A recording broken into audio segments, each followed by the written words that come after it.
everyone, this is Kelly from The Truth and Story, and I am here to do a comparison video. So I've done a comparison video of a bunch of animal decks. I've also done a comparison video of a bunch of animistic or shamanistic style decks as well. This is a comparison of goddess-based decks. Now, most of these are new to me. I have used and worked with this deck, which is called the Goddesses Knowledge Cards, using the paintings of Susan Seddon-Boulay. She was already deceased when they made this deck from her artwork.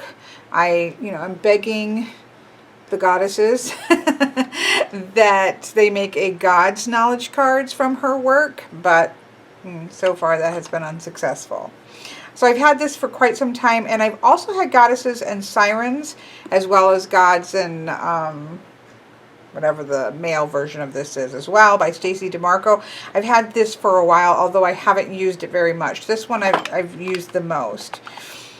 The other three of these are new. I was sent the Colette Baron Reid Goddess Power Deck for the purposes of review, and then decided to pick this one up to be able to do a comparison, and then decided to pick up this one to add to the, because a lot of people do, whether or not they are fans of Doreen Virtue's decks or not, a lot of people do like the Goddess deck. So I thought I would grab it while you could still get it. I'm sure this is one that's probably going to be going away because her name, or at least redone, I guess, because her name's not going on deck. So I went ahead and snagged that one. So these are the decks that I have. And really for myself, I wanted to be able to just do a comparison of these.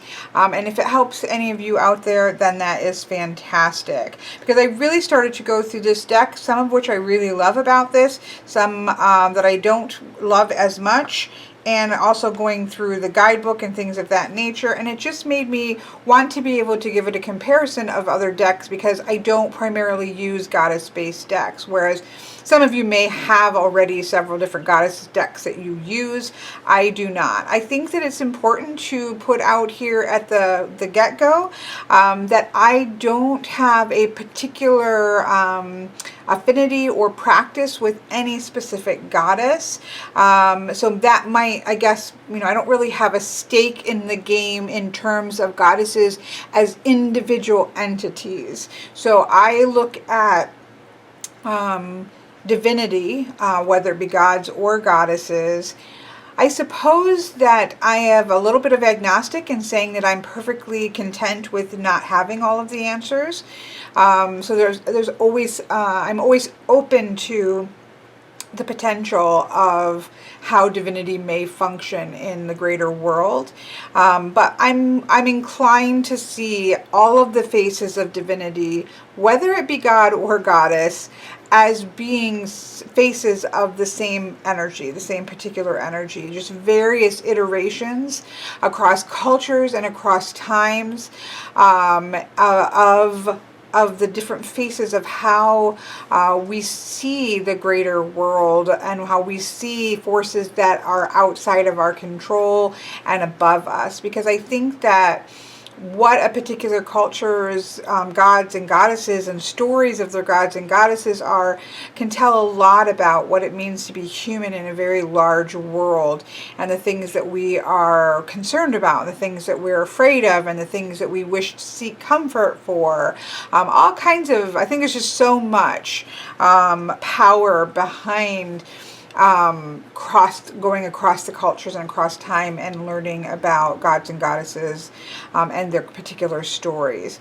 And I don't personally believe that that minimizes the power of any of the gods or goddesses.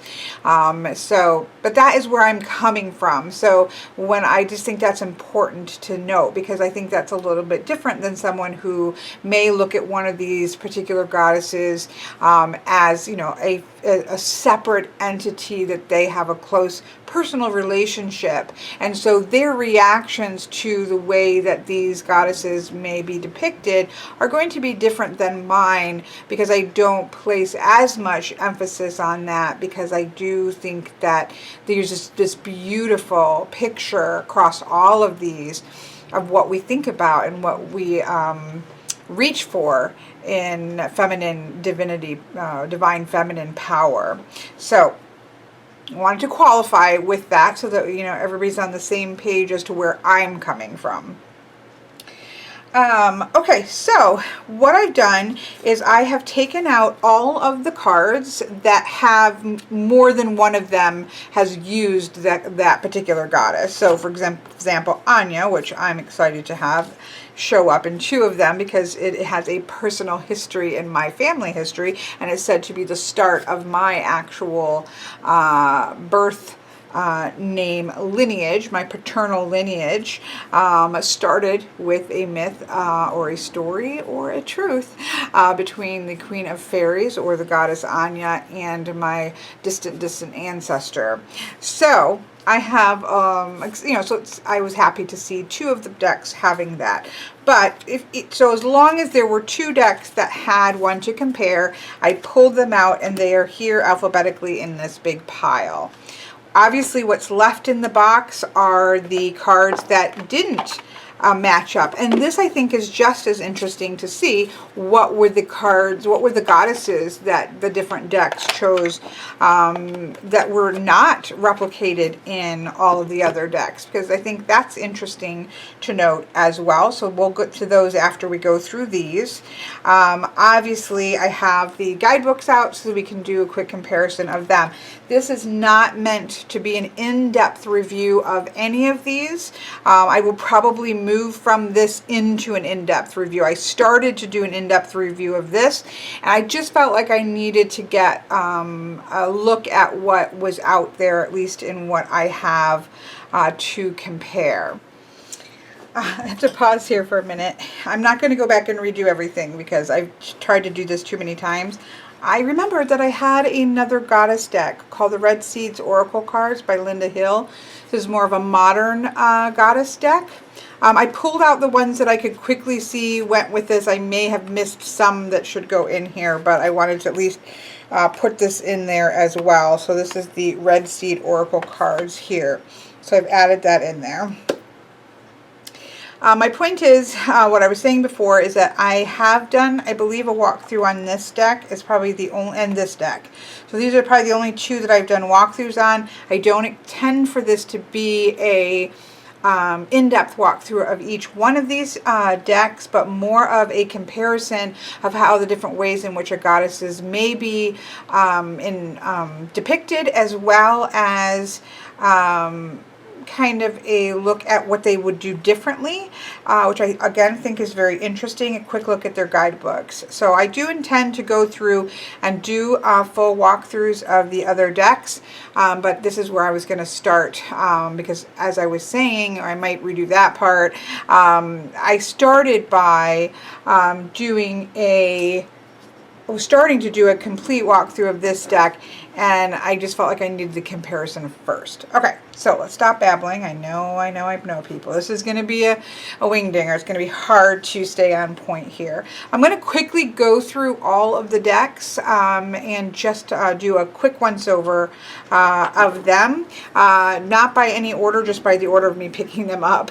This is called the Goddess Oracle Deck and Book Set by Amy Sophia Marshinsky, illustrated by Hrana Janto. This has been on my wish list for quite some time. I just never got around to it, simply because I don't work with a lot of just straight goddess cards, and so it's been on my list because a lot of people have loved it. Do not love the backings for such a beautiful deck. And the artwork is really stunning. I'm not a fan of the back at all. I'm not a fan of the white border. This image doesn't even give full power to the rest.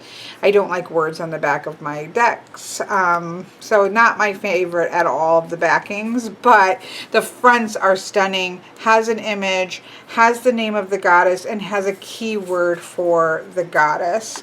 It also comes with a really great guidebook. What I liked about this was the poem, and I loved that there was a mythological section to the cards, and there was also ritual suggestions. So there was quite a bit, I thought, given for each, and I believe this one did have also within the guidebook right there, how to pronounce it. And that I love, because I'm sorry, this is a lot of goddesses, and they're probably goddesses that you are not going to be familiar with, and so having at least some idea of how to pronounce it in the guidebook, I think, is really important. So that's that. So far I haven't read this one cover to cover yet, but I do like what I see here. For the most part, it's a good start.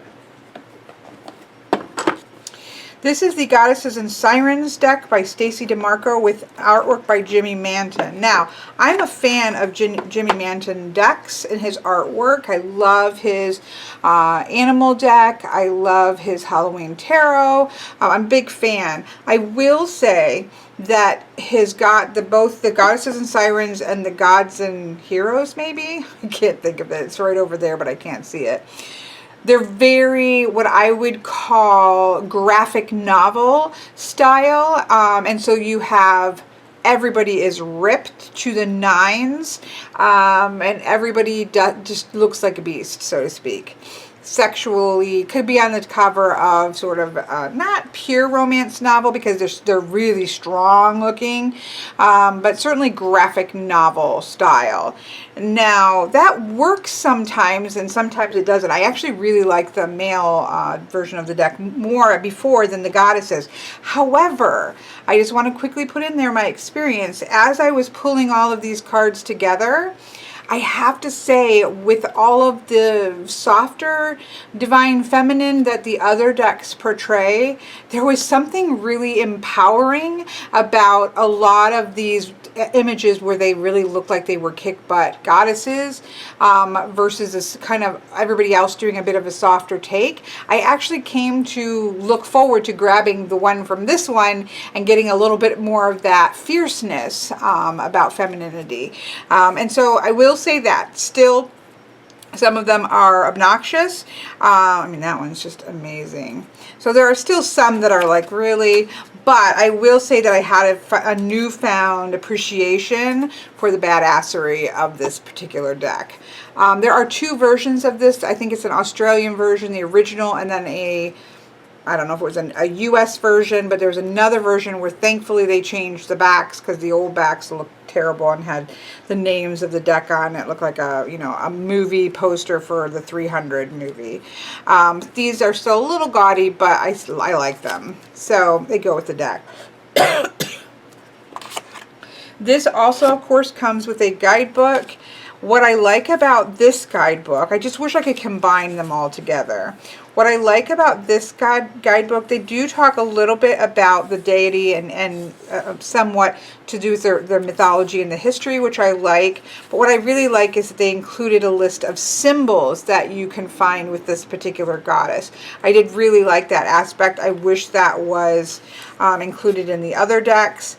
It also has, I'm sorry to put one of these down, and of course I'm not going to be able to get it out again. This also has the name of the goddess with a keyword for that goddess. Now, this one doesn't have the how to pronounce it in the in here itself, which how hard would that have been? Like, I just feel like that should just be a no-brainer. But they do give us a glossary of names, but then you have to go back and find it versus just having it right there in the text.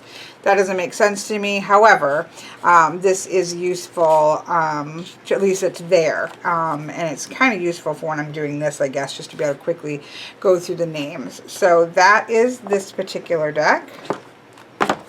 This is the Goddess Power deck by Colette Baron Reed and illustrated by Jenna Della Grottaglia. I'm sure I'm slaughtering that, but I love her artwork. Again, image, name, keyword. Pretty standard there. Really beautiful backings. Subtle and beautiful backings. And the guidebook has... I've written a lot in this because I've gone through every one of them.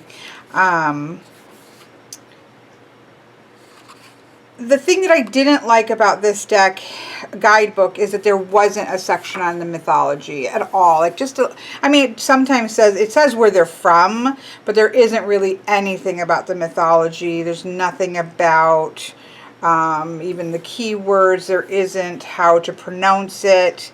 I would have really liked to have seen that. So this probably thus far is probably my least favorite guidebook. Now, does this one have the pronunciation? I don't think this has any pronunciation in it. Now, there is, if you've purchased a deck, there is a PDF, I think, that you can get that has more of the history, if that's something that you're interested in. I didn't purchase the deck, so you needed to put the receipt in to get it, so I haven't been able to take a look at that, but I'm comparing what is within the set itself, so I still think that that is a fair comparison to the other ones. So there just wasn't, I'm not looking for the complete history. I do understand that a guidebook is not going to begin to scratch the surface, but a little bit in a deck about goddesses across cultures, I would have really liked just a little bit about the basic mythology or story surrounding that goddess. But I'm big into that kind of thing. Everybody's different what they want. This deck is the Goddesses Knowledge cards, paintings by Susan Seddon-Boley, text by Michael Babcock. Now, this does not have a separate guidebook. It has paintings. These are her paintings that are absolutely stunning. And then on the back of them, it has the information, a short blurb about, basically a quick blurb about their main mythology and what they're known for. The animal decks have keywords. I wish maybe these did as well, but it's not too hard to gather what those are with the backings. Now, I'm not a fan of text on the back. This deck also has text on the back, but it hasn't stopped me from using this or the animal knowledge cards. So the artwork, just her artwork for me is where a lot of it's just very powerfully impacts me, and so I just love this. And I've also used this, for a very long time. So I have the most connections with this particular deck. This again is the Red Seeds Oracle cards with the artwork, and the deck is by Linda Hill. And again, this does not have a guidebook. It has, and I may be missing some of these that could have gone in here, that I just, because I was realized it at the last minute, so I do apologize. But it has it on the back. It has a quote by Rumi for each one of the goddesses. It does give us a sort of blurb about the actual goddess. It's not a lot, but it certainly touches you into basically where she was from and what her basic ideas around her are, and then sort of a how does she apply this in a modern sense. There is a challenge word and a gift word, and then sort of like well, not always, sometimes like an affirmation at the cards as well. These are very modern renditions.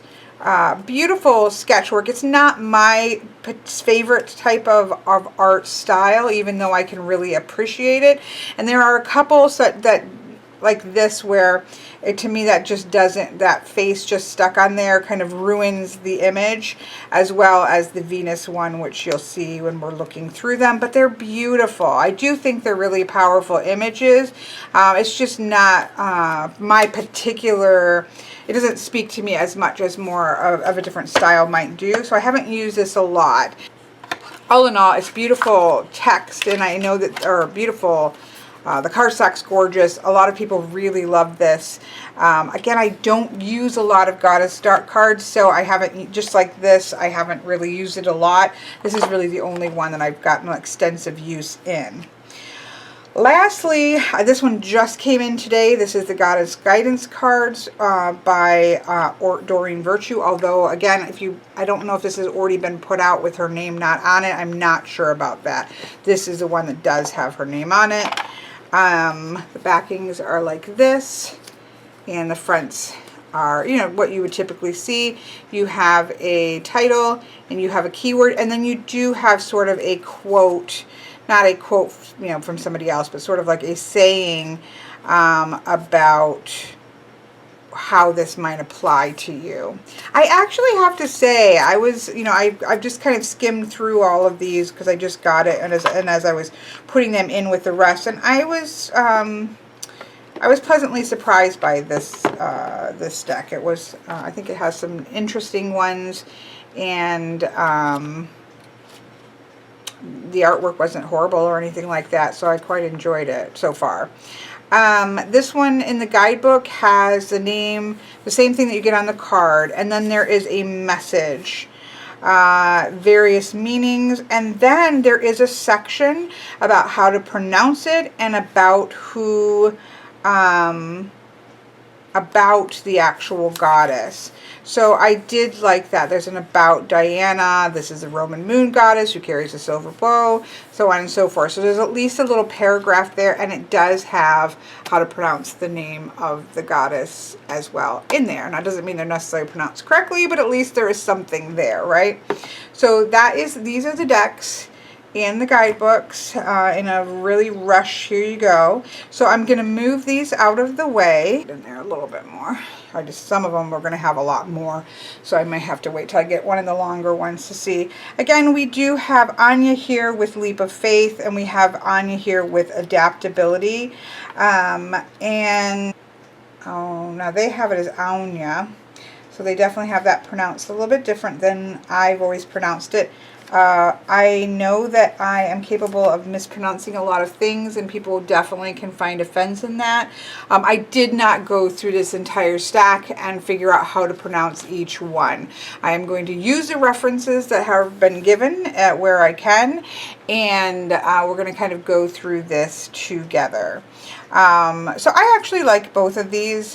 This looks more like a fairy queen, which I quite love. I'm not, you know, I love Jenna's artwork.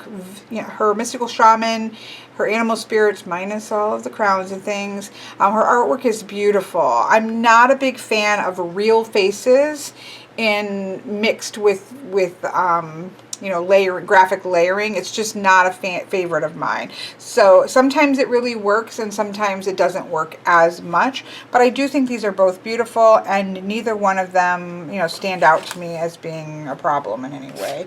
I'm really not sure the best way to do this. Okay, so let's get these two out. So it is Amaterasu, something close to that. Now this is interesting because we have self-esteem and beauty in these, and this one of course is my favorite. From what I remember, it's funny because this deck actually shows the things that are symbols, and it talks about a mirror and these types of things, but then none of the symbols are in the card. So this deck's guidebook gives us the symbols that are often associated with the goddess, but they didn't choose to use those symbols in the artwork, which is quite, you know, that to me is a downside. But you do see them over here. This is one of my least favorite images in this particular deck. I just think she looks ridiculous. Her arm is like, I don't even know, it's like a giant arm. It's just not, the proportions are strange. Her whole body, it just is my least favorite in the deck. It just looks ridiculous to me. Personally, this one is absolutely beautiful. I do really love this particular deck. Okay. Again, we have a very sexualized Aphrodite, which, you know, isn't entirely, you know, out of place, I suppose, but then you have this sort of self-love with self-esteem. I don't know. These two are not, I mean, she's gorgeous, but she definitely looks like she could be on a romance cover novel, which they all can. This one to me, it still at least has some degree to do with Aphrodite, I suppose. She's really beautiful. Love her. She actually works as well. This is probably my favorite. Again, I really do like this deck, the artist of this deck, a lot. This is one that I'm not fond of. Simply, I do like the image, but I do not like it for Aphrodite. Again, she's making her in like a modern interpretation that apparently isn't supposed to be like the actual goddesses, but there are so many, and she wanted it to be different. You know, I did see a video where she said she wanted to bring more diversity in, which I think is great. But there are lots of African goddesses out there. So instead of putting an African beautiful woman onto Aphrodite, who is Greek, put a Greek woman there and put add in another African goddess, is to me how that should have been handled. That's my personal opinion on that. So this one's probably my favorite. She looks Greek, like same thing you could say with here. She's got red flowing hair. I don't know if ethnically there are ever Greek redheads, but but again, you know, you see a gamut of how you can, how people have depicted them. This would be my favorite. I don't know that you care what my favorite is, but you know, they're all going to have this idea of love that are in some way depicted. I do like that we see the doves here. We do see the doves here. We actually see more ocean, which you can find some connection with Aphrodite and the ocean. You see that more here. You do see swans here, which are sometimes connected with Aphrodite as well. So you do see a mix of the symbols in all of them, except for this one, which talks about the symbols. This to me was a strange, I love this deck, but this was a strange one for me for Erin Rod. She is a Welsh triple moon goddess. They also do put her together with, I don't know how to say her name, and I'm not going to slaughter it. So this really focuses on being more of a moon goddess here, and the keeper of time, and these types of energies here. I will say that racially, she certainly does not look Welsh to me. And again, this wasn't the art, you know, I'm sure these images were chosen by somebody else from her body of work, and this is one of the couple that in this deck don't really go with the goddess either, but it's absolutely beautiful and definitely has that feeling of tied to the moon. There's definitely a little bit more of the cold moonness in all of the cold color and the whites in this particular version of her. I know that some people don't particularly like the way that the eyes were done in this deck. I actually do like it on most cases. I'm not saying it always is a win, but I do actually think it gives a very interesting otherworld feel to them, and it's not something that I mind in the deck. I actually like all of these. She's definitely has the energy of Into the Wildwood, right? She's the mistress of animals, the mistress of the wilderness, of the hunt.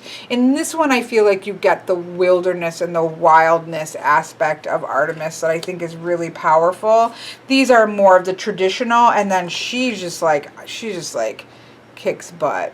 Like, I do like her. So I actually like all of these. I really love this one. This deck really does stand out as a shining one on a lot of them. There's a couple misses there as well, but I think that's so beautiful and classic. Again, this speaks to my soul.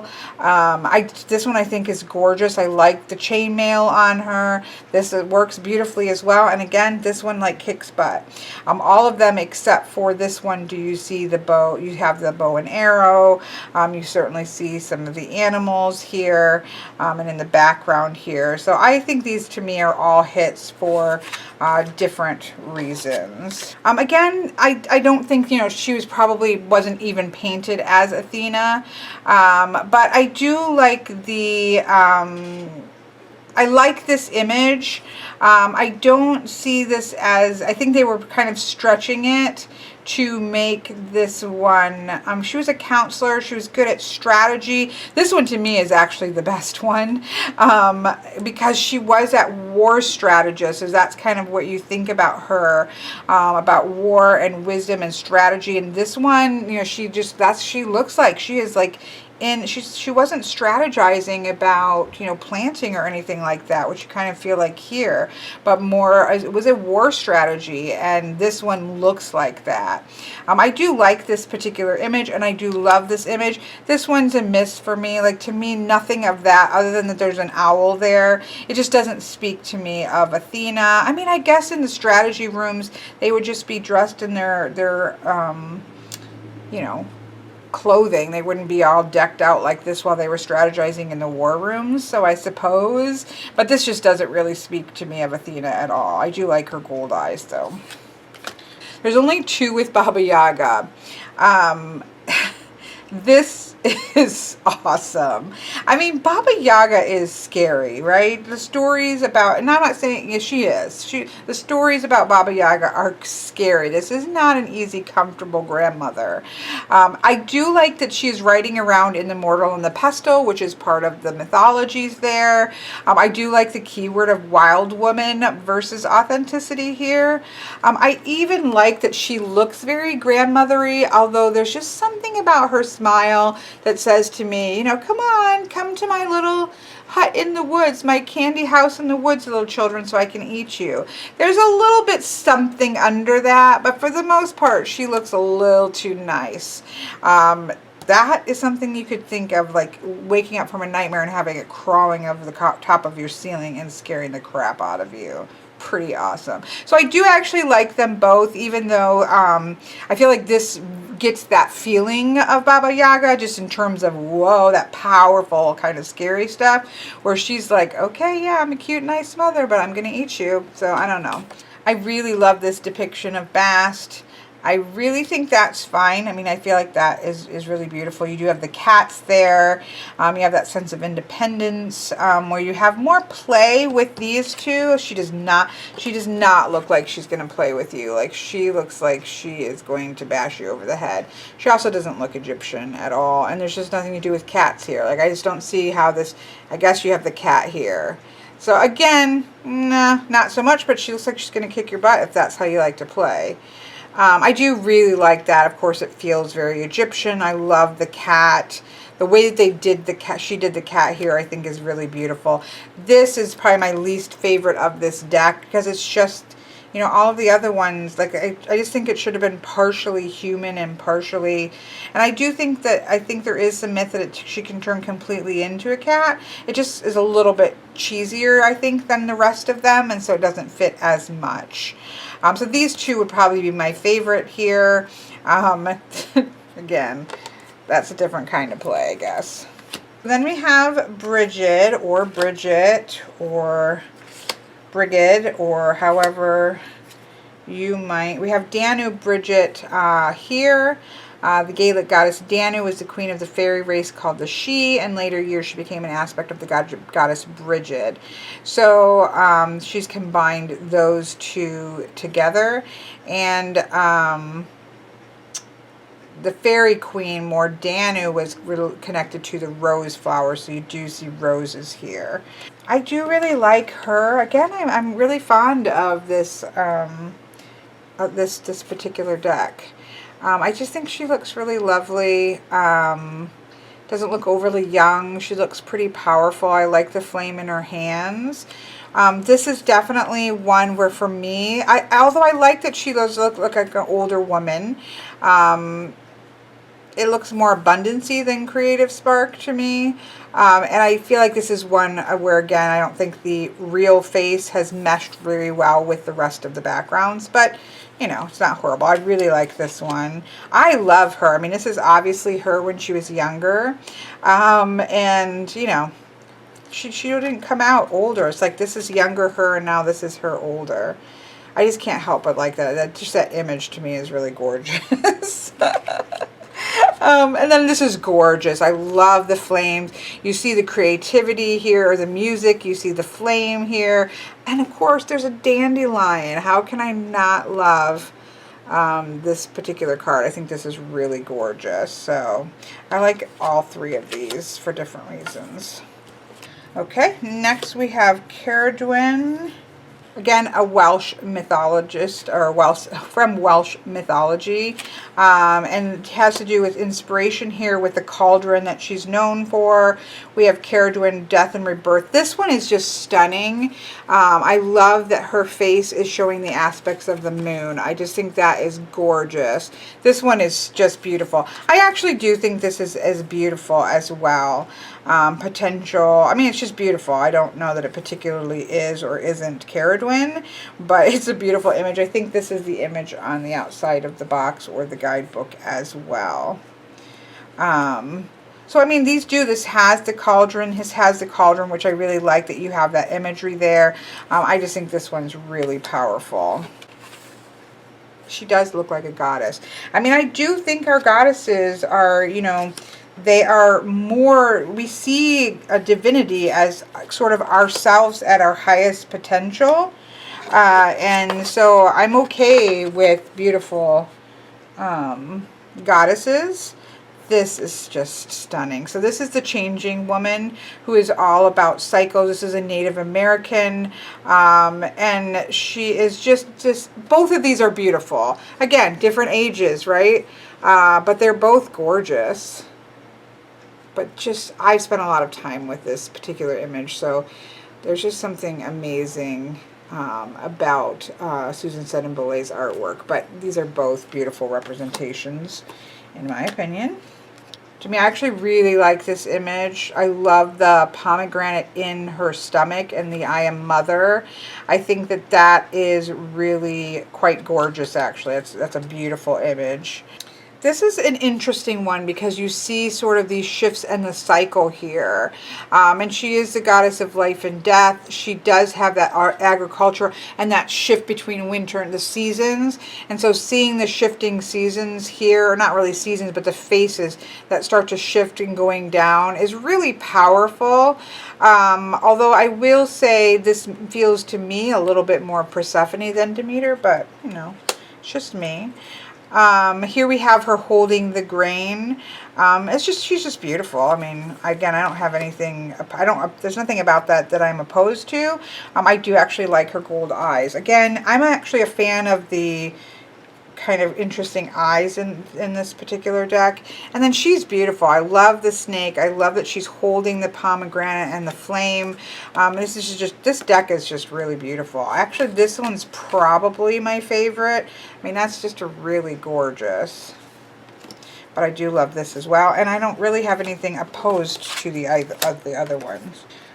Next we have two Dianas. I love, this is just awesome. Again, I love her artwork so much. It's hard for me not to be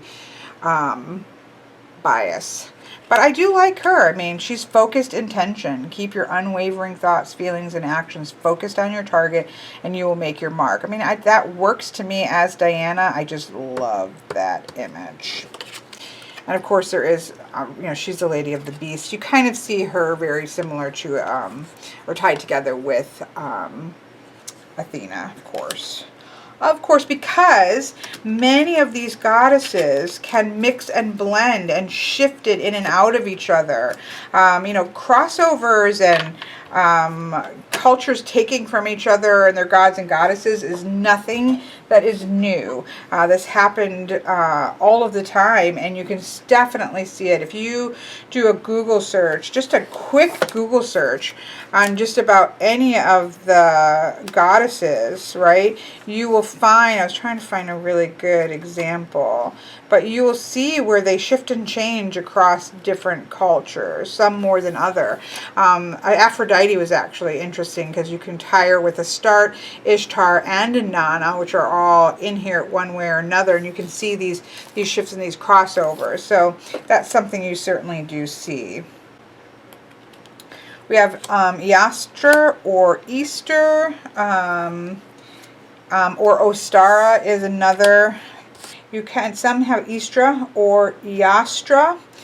When it's spelled like this, I would assume it would be Iastra, but don't hold me to the fire. Ostara would also be, I put this in with this because I think they're all similar. It's the same energy. Easter, Ishtar, Ostara. Growth, new beginnings, fertility. They make sense. I actually like all of these, except, I mean, like this just, other than this maybe looking like a giant egg that you could bash somebody over the head with. Again, you know, this deck is something else. But when they get it right, they get it right, and there's definitely a power feeling. But, you know, this to me has absolutely nothing to do with this goddess. I think she's really beautiful. I think that kind of very otherworldly. I think she works really well for spring. Same thing here, works really well. Same thing here. Then this one just stands out like a what? I'm going to take my egg staff and bash you in the head with it. Here we have Epona. I think we just have two, yes. This one is really beautiful. I don't know, again, that this was actually painted as Epona. She was a protectress of horses, giver of well-being to foals. She was the only Celtic goddess to be adopted by the Romans. So I really like, and she's associated with the cornucopia, I really like the write-ups on, but of course I've been using this for a while. But she almost looks like a horse woman here, which I do really like. So I really, this associate, almost her hair looks like a mane. So there is this almost, she's so connected that she's actually, this could have been, I don't know. But I like this one. But I really do like her as well. Although again, yeah, you do see horses in the background. I think I do like her hair. I mean, it's a very modern feeling of the goddess, but I think it's beautiful. I really like the bold category of Freya here in this particular deck. There's Freya. I actually really like this Freya as well. I like that she doesn't have like gold horns. There's feathers here, but I like her, you know, her clothing. I actually really like this Freya. I like the boldness here. Irresistible, but she also looks really powerful and bold. Again, I know that these aren't necessarily historically accurate to have the winged things, which seems to have gotten into everything. But I think that and this one's more sexuality. So you definitely see a very big, you know, radical acceptance, boldness, irresistibility, and sexuality. Very different keywords amongst the decks. And I suppose on all of them, you can make a case for all of those. You know, even the rainbow, because that has ties to the rainbow bridge. So it wasn't there just to be a rainbow energy. This is probably my least favorite, because I guess I'm not saying that I wouldn't think of Freya as being a sexual creature. But I don't know, that one just to me looks different than how I guess I think of Freya, but it's not bad. Then we have Gaia. Of course, this is my favorite because look at her. She's like part of the mountains. She's got like a waterfall going across her eyes. All of the creatures there. The moon and the stars. I mean, it's just, that to me is pure Gaia. She's beautiful. I mean, you've got the pregnancy here. And the abundance and all of the stuff going on in her hair. So I think she's really lovely. Again, I think most of these cards, that's what I would say. That they're really lovely. I don't, you know, and I do think you could tie this in with Gaia with the hairpiece and stuff. But, you know, because like this is just like, wow, right? I actually do like this as well. I do like that she's like a dryad. And in sort of that energy that's just growing right out of her. I don't know why everything in this deck has to be holding something metal, usually a metal staff or sword, so they had to give her a metal ball. But I do like the aspect of her being just part of nature itself, which I do like. These, again, I really like all of these. I don't know that this one as much. This talks about her being an Egyptian god, God and a mother of all the gods and goddesses, usually portrayed as a cow. The sun emerges from her womb and the moon from her breast. She is the goddess of love. And it says here, in her other guise shown here, she is the lady of the night and queen of the underworld. So with her lion's head, Hathor assumes the role of destroyer and giver of death. In her leopard skin, she is a goddess of fate and fortune and typifies the ferocity and swiftness of this animal. So that's pretty interesting. So there's apparently, we do tend to think of her, I think, with the aspect of the cow. So that when I see this, that's not, I don't immediately think Hathor, but when you read it that she had different aspects, this is just a different aspect of her. contentment. She looks like maybe there is an alien going to come out of her belly. However, she was the mother of all the gods and goddesses. These two certainly probably speak to how I think we often think of her, see her, with the kind of cow ears here. So yeah, I mean, these I think are representative in very different ways. It's interesting to just kind of see the way these can be depicted. I love this Hecate.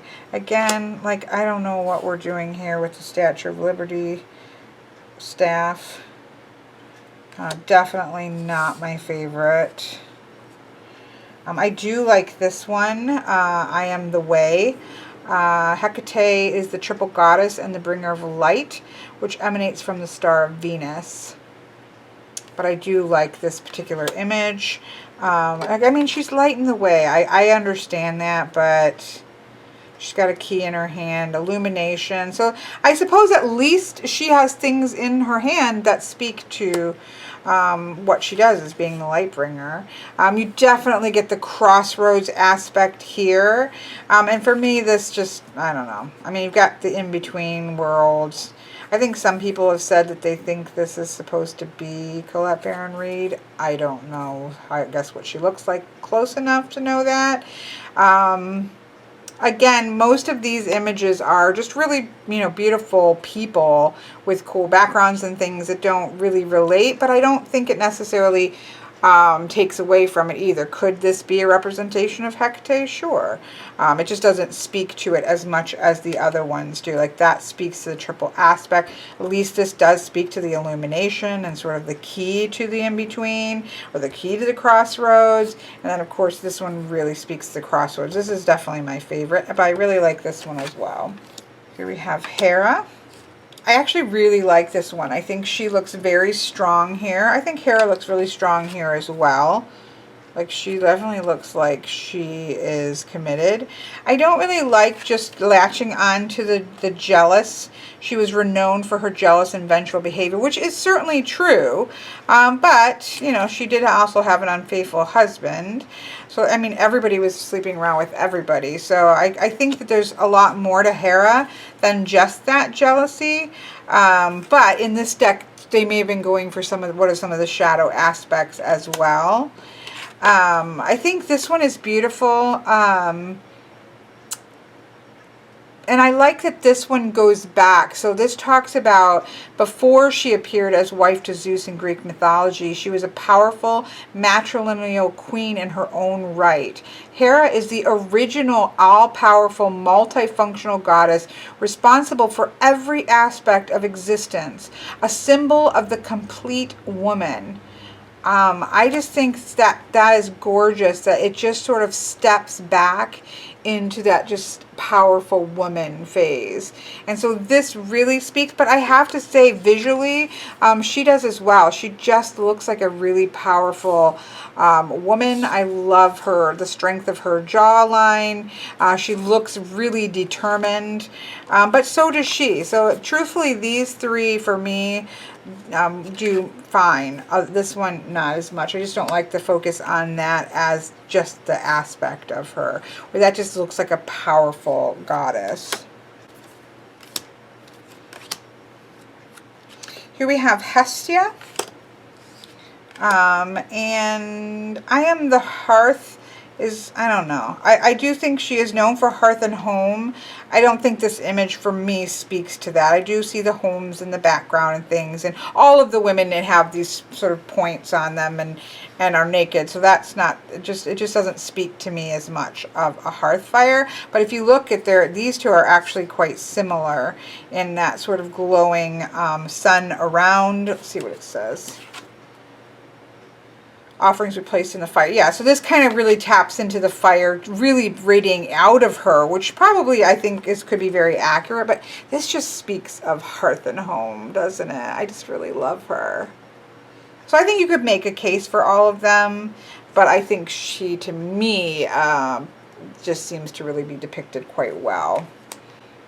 this deck certainly does a phenomenal, probably the only one that does a really good job of some of the different ages, right? Doesn't mean that they aren't all still beautiful, but you do see a variety of ages that I think really reflect well to the goddesses. That deck does an exceptional job of that. Here we have Anana, a Sumerian mother goddess, protector of grain and the queen of heaven. She combines earth and sky. This one has, I am descending, a Sumerian goddess who presided over heaven and earth. Her task was to attend her sister's husband's funeral. Yeah, so that does give you the story on that, which I really do like. Embracing the shadow is what we have here. This is a really cool image. Each year, Anana descends to the underworld to resurrect her consort, Dumuzi. At each of the 7 gates, she leaves one of her garments behind until naked she meets her sister, queen of the underworld. Her sister kills Anana and hangs her on a hook until Inanna herself is resurrected and returns to life. Anana is a representation of many facets that go into being feminine, as well as a guide into the dark places of psychological, spiritual death and disintegration. This, to me, this image, but again, I am definitely biased towards this deck. This deck really speaks to that. Both that disintegration into the shadow, but then also that feeling of coming back up like a birth canal to this image. That's gorgeous. Next we have Ishtar here. I actually really like her. I think that she's really beautiful. Multi-layered Babylonian creator goddess. Again, I think this could have been anybody, but I do feel like you see sort of the universe being created. You do see animals here. Giver of life. She is the planet Venus as both morning and evening star, and her girdle is the zodiacal belt. So you do have that sense of that here. There's a lot of strength in this one. Of course, she's young and she's beautiful, but there's a power there. I don't know. I do like her face. I just happen to like this woman, whoever this woman is. I do like her face. So it doesn't, you know, stop me from being able to see that energy there, I guess, is my point. Here we have Isis. That's just a beautiful image. But then look at this Isis. I mean, come on. She's like protector here. This is young Isis who's going to fight and protect. Then we have another Isis for past life. Then we have an Isis for rebirth. And then we have Isis and Osiris depicted by, oops, you can't see that, here. So mothering, protection, past life, rebirth, and then this doesn't have keywords on it. It's just talking about the whole story of between Isis and Osiris. She's among the oldest of the goddesses, the mother and giver of all life. A moon goddess, she gives birth to the sun and creates and sustains all life and is a savior of all people. The teacher of agriculture, she's also the goddess of medicine and wisdom. Definitely mothering, nurturing, agriculture going on in this image. She's just kind of floating, but that's still a cool image. The situation involves your past life memories. Not sure about the past life, but this also has it as rebirth. So let's take a peek at this guidebook because we haven't looked at this one. About Isis, Egyptian High Priestess. Wow, yeah, because he's reborn. See, this is why. Sometimes you start to look at too many and you start, well, that course is about rebirth and the past life, because her story has exactly to do with that. So those certainly work. I mean, she looks, you have the hieroglyphs on the back.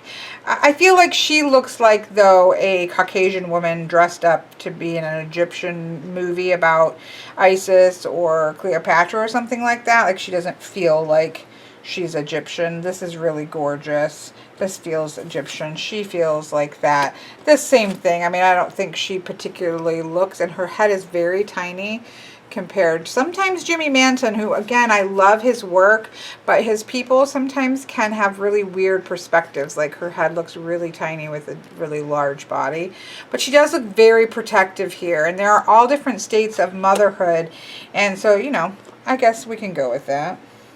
We can go with a protective mother there. This is probably my least favorite, and it is my least favorite, just because it feels like somebody's, you know, dressing up to play her. Ishal or Ishal is how this is saying to pronounce it. Let's see what this one says and see if we have a conflict of pronunciations. Ishal. So that's kind of how we're seeing it here. She's very powerful. I absolutely love this image, but again, I'm a fan. An ancient Mayan moon goddess who reigns supreme throughout the Yucatan Peninsula in southern Mexico and as far south as El Salvador for more than a millennium. She is also called the Queen, our Mother, the White Lady, and the Goddess of Becoming. I love that. Although married to the sun, she is fiercely independent, allowing no one to own her. She remains free to come and go as she chooses. This is just a beautiful image, and you do get that sort of Aztec feel here. She looks like powerful. Yeah, I'm going to do what I'm going to do. She looks really powerful here, too. I don't know what she's got going on in her hand. But you see definitely the moon connection here. This one doesn't talk as much about like what you're seeing in the image. But there you go. Oops, there was one more. Sorry. I love this one. Actually, I think this looks very, because you do have that sort of Aztec or Mayan temples in the jungle. Those plants, flowers that you see is more. So I do feel like she's like calling down the lightning. So I do think that looks really powerful. I actually quite like that one.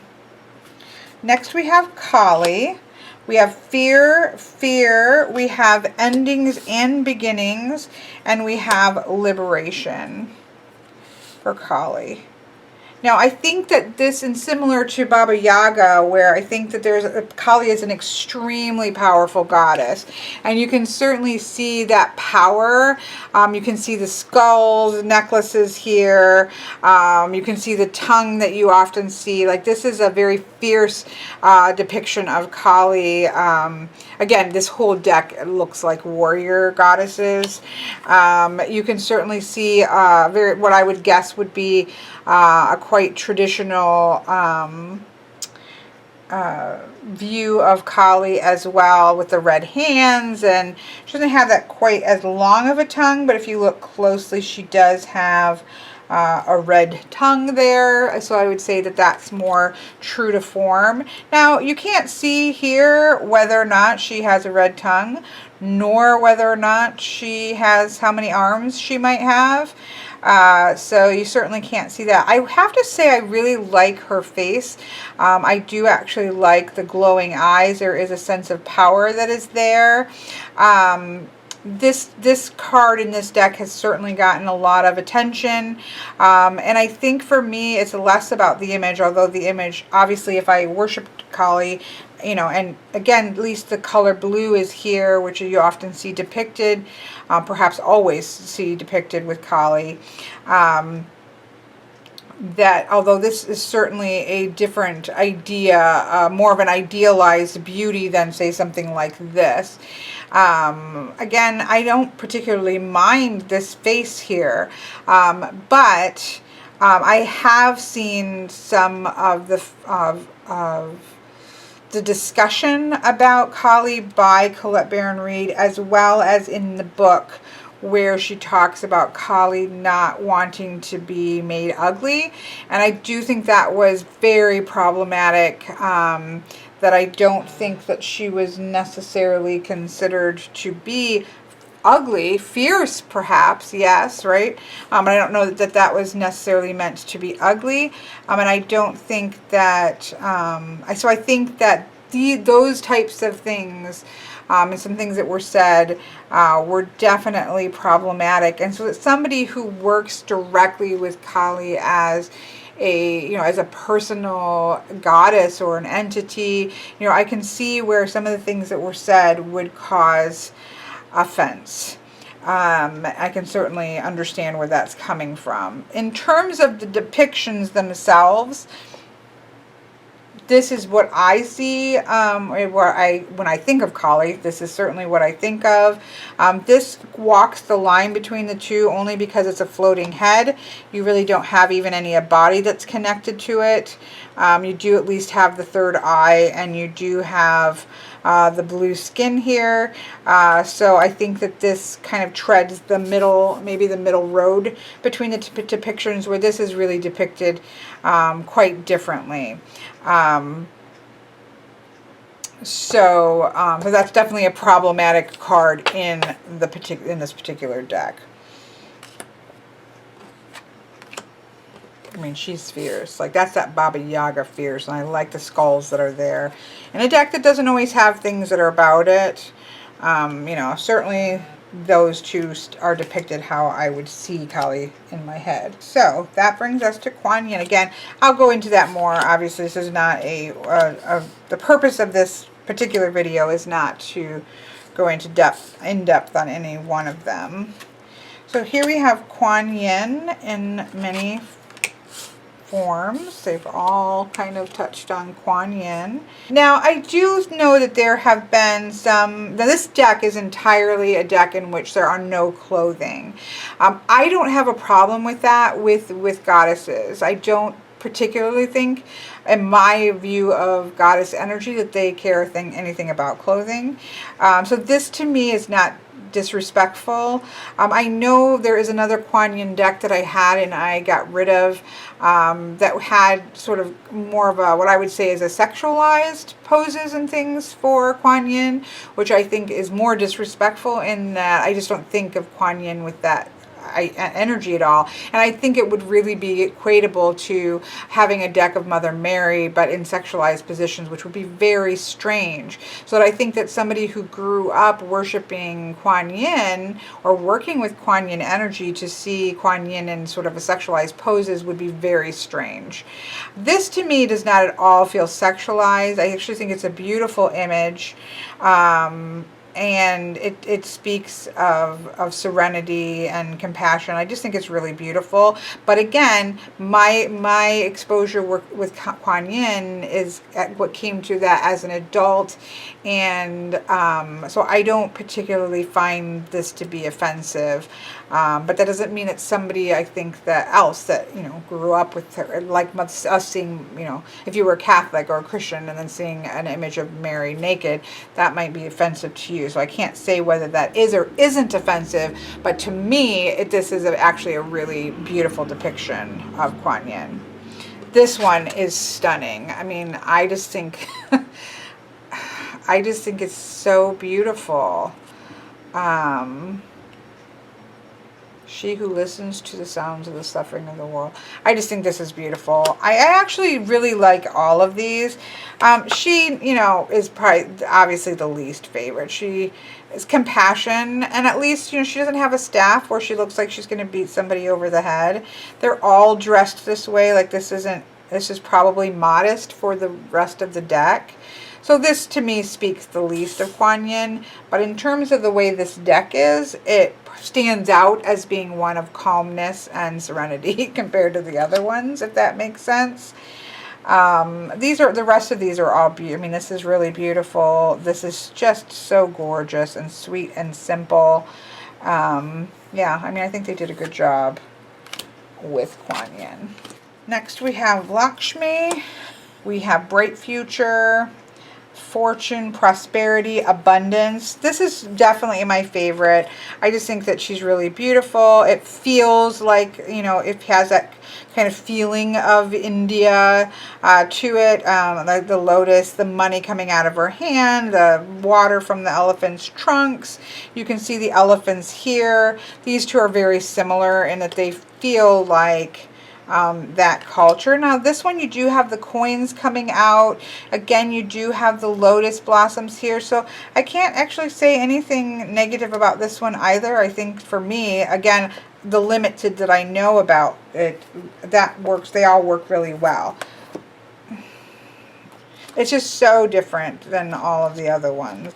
Joyous goddess energies, that of the Hindu goddess Lakshmi, sitting on a lotus, stunningly dressed in red. shines her golden light to anyone who reaches. Like, none, I guess there are lotuses in her hands. She also has 4 arms. I don't know if she's known. Commonly depicted flanked by 2 royal elephants, showering her with water. Often has a cascade of gold coins. It does mention in here that Lakshmi is part of a living tradition, Hinduism, and so is worshipped by millions every day. She stands for love and light as well as prosperity. So this is her consort, but I don't know why he's in here when nobody else's consorts are in there. I don't know. I do not know. This is not a goddess that I have a lot of knowledge about, so I obviously need to go through and read some more. Again, I really like the guidebook. They do have a lot of the great symbols there. I just, it doesn't quite, always fall quite on the mark, and very rarely falls on the mark, but I still, overall, as I said, I still really enjoyed in the sea of beautiful things.